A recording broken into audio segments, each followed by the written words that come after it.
Yaman ni Naomi Mahal Tesorero, saan nga ba mapupunta?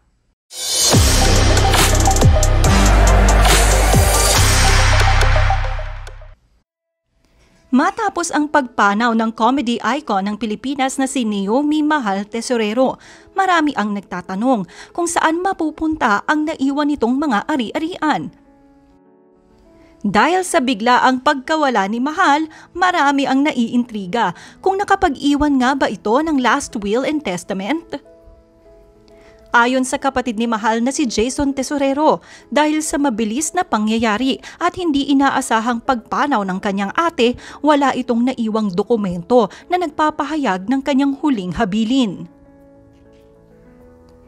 Kaya ang kanyang mga ari-arian ay dadaan muna sa legal na proseso ng korte kung kanino nga ba mapupunta. Naisip agad ng mga netizens na marahil ang yaman ni Mahal kasama ang kanyang naiwang ari-arian ay mapupunta lahat sa kinakasama at rumored boyfriend nito na si Migs Molino. Si Migs ang ka-lived-in partner at huling nakasama ni Mahal hanggang sa dulo ng kanyang buhay nang dapuan ito ng nakamamatay na COVID-19 virus. Hindi naman masasabi na ginagamit lamang ni Migs si Mahal noong nabubuhay pa ito. Isang model at indie film actor si Migs, lumabas na siya sa mga pelikulang Hawla, Mistiso at Idnal. Meron ding small business si Migs kung saan ay seller siya ng mga scents and fragrances. Isa rin siyang vlogger, may sarili siyang YouTube channel na over 1.3 million na ang subscribers at may ilan sa kanyang content ay umabot na ng over 5 million views. Kung ganito karami ang views at subscribers ni Migs, hindi makakaila na nasa 6 figures na ang kinikita ng kanyang YouTube channel kada buwan. At kung naiipon ito, malamang ay nasa milyon na rin ang kita ng kanyang mga content. Kaya hindi makakaila na marunong rin humawak ng pera ang aktor. Kaya naman, noong nabubuhay pa si Mahal, kumpiyansa ang komedyante na hindi siya ginagamit ni Migs dahil nagsisikap ito sa sarili din niyang kakayahan. Minsan na rin nagpahayag umano si Migs na wala itong aangkinin sa pag-aari ni Mahal. Bagkos ay handa siya na ang pamilya ni Mahal ang humawak sa mga naiwang ari-arian nito. Kung si Migs nga ang tunay na pagmamanahan ni Mahal ng kanyang mga ari-arian, dapat ay nakasulat ang kanyang pangalan sa isang last will and testament. Sa kaso ni Mahal, gaya ng sinabi ng kanyang mga kapatid, walang naiwan na dokumento ang kanilang ate gaya ng notarial will. Ito ay isang uri ng last will and testament, isang legal document kung saan ang testator o ang nagmamay-ari ng mga ari-arian gaya ni Mahal ay humingi ng legal na tulong para gawin ang naturang dokumento.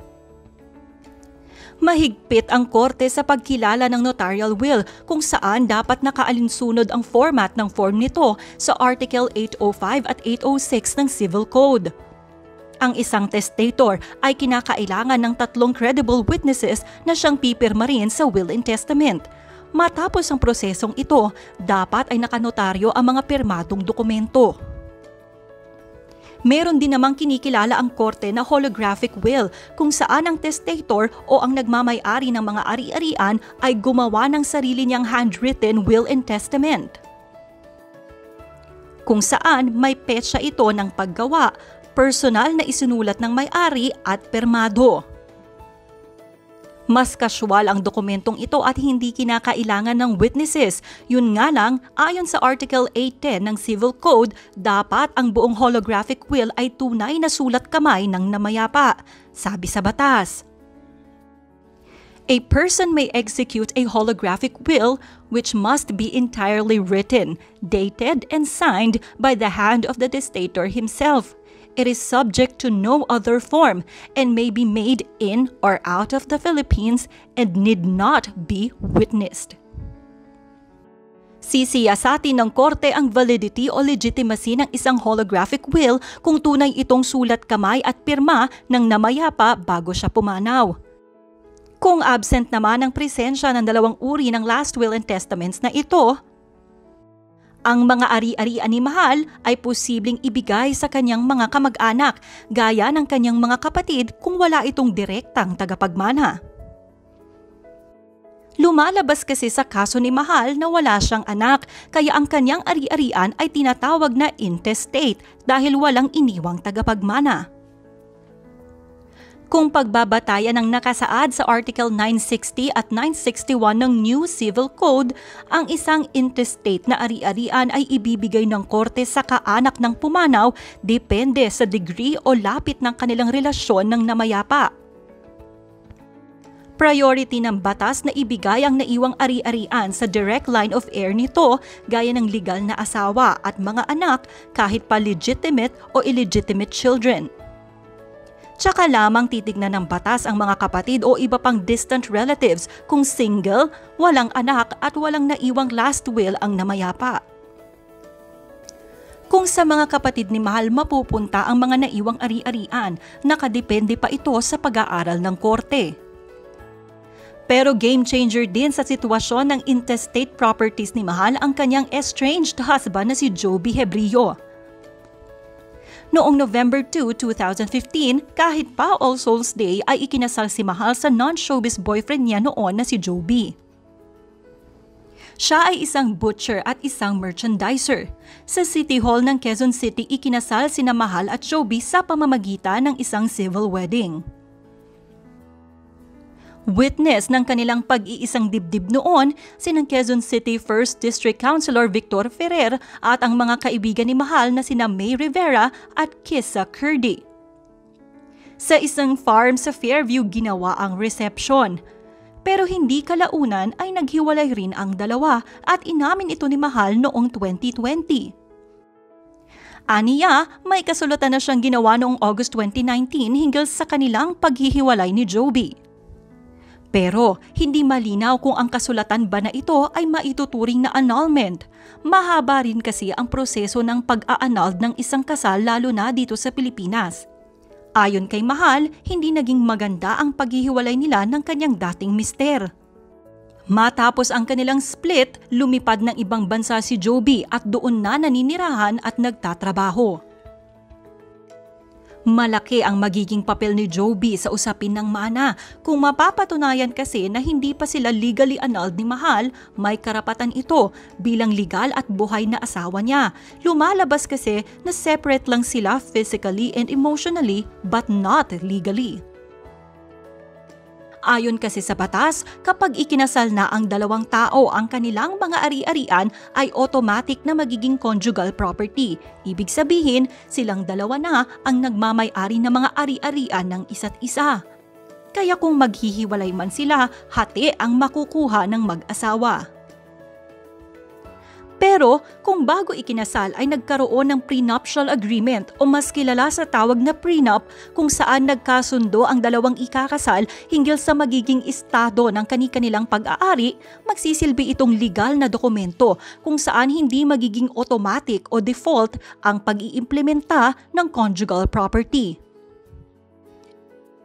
Poprotektahan ng prenup ang ari-arian ng bawat isa. Kung maghihiwalay man ang mag-asawa, hindi magagalaw ng isa't isa ang pag-aari ng kanyang hihiwalayang kabiyak.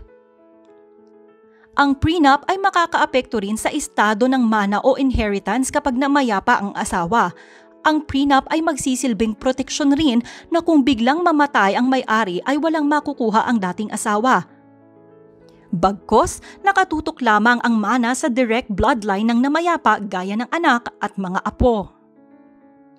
Kung pag-aaralan ang kaso ni Mahal, kung wala silang prenup agreement bago ikasal ni Joby at hindi rin legally annulled ang kanilang kasal, tumatayong si Joby ang may legal na karapatan sa maiiwan ni Mahal. Pero minsan na naglabas si Joby ng kanyang saloobin na hindi raw ito naghahabol ni kahit ano sa kanyang dating asawa. Kaya pakiusap niya na huwag siyang idawit sa issue. Yun nga lang, kung batas ang susundin, malaki talaga ang karapatan at posibleng makuha ni Joby mula sa mga naiwang ari-arian ni Mahal.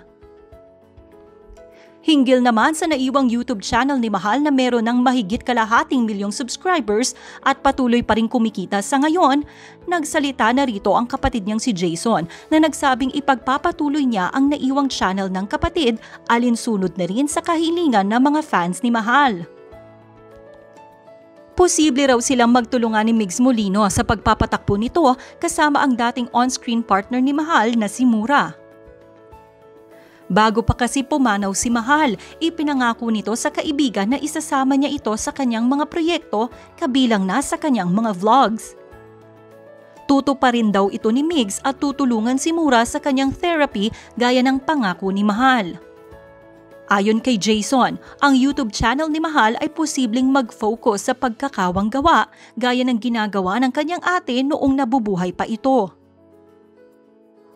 Dahil rin sa modernong panahon sa ngayon kung saan kinikilala na rin ang mga digital income at social media accounts gaya ng YouTube, Facebook, emails, websites, cryptocurrency at marami pang iba bilang digital assets o intangible properties. Pwedeng isama na rin ito sa last will and testament ng isang tao kung saan nakasaad na nagtatalaga ang namayapa ng isang tao o executor ng kanyang mga digital assets. Pero dahil bago pa rin ito na practice sa ating bansa, ay wala pang malinaw na jurisprudence o legal system ang batas ng Pilipinas hinggil sa pagmamana ng mga digital assets. Pero hindi naman lingid sa kaalaman ng karamihan na pagdating sa mga digital accounts ni Mahal. Gaya ng YouTube channel niya ay may direct access dito si Migs lalo pat siya lamang ang nakakasama lagi ng komedyante sa kanyang mga vlogs.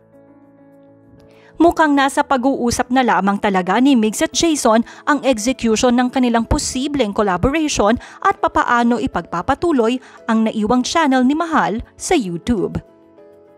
O mga ka-showbiz pips, nagustuhan niyo bang ating paksa sa araw na ito? Type your comments below.